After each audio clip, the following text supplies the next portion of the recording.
I think Case is a remarkable institution. There are great changes coming in education, some not so wonderful in terms of I'm not quite sure what art of all of the artificial intelligence might do, but I see Case being a very dynamic institution, and I think that's important.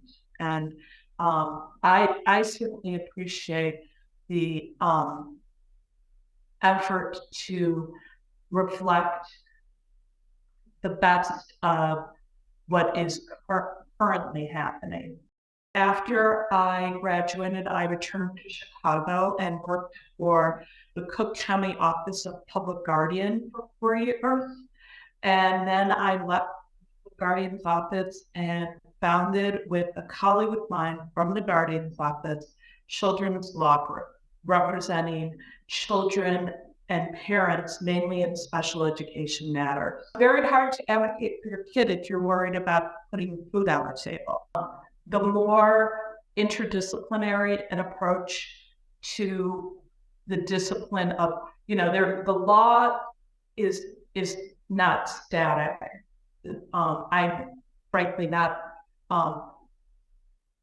interested in those who look at a document like the Constitution and say we look at the narrow frame. That is not my approach. Okay, this is what a child is legally entitled to. That's fine, but how do you figure out what that kid needs? And then the meetup is what the law says the school district is supposed to provide. What are the parents' rights in terms of advocating for that child? And where do we all work together in terms of the best interests of a student? And one of the reasons why I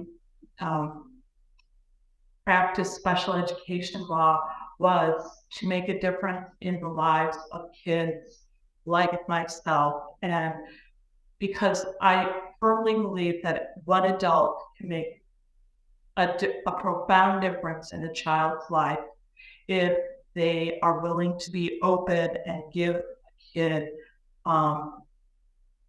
the opportunity to learn and to work and to achieve what they can and to be a part of a community.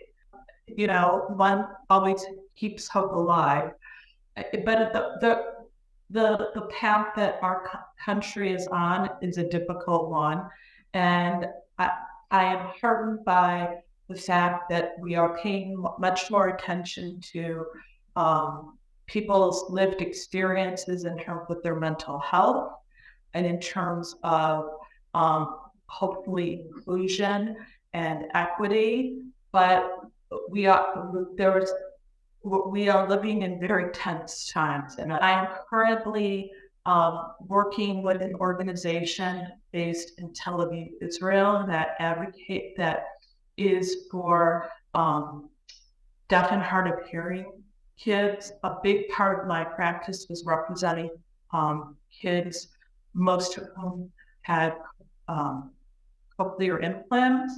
So I have a long-standing interest in kids who are deaf and hard of hearing and making sure that they have access to educational opportunities.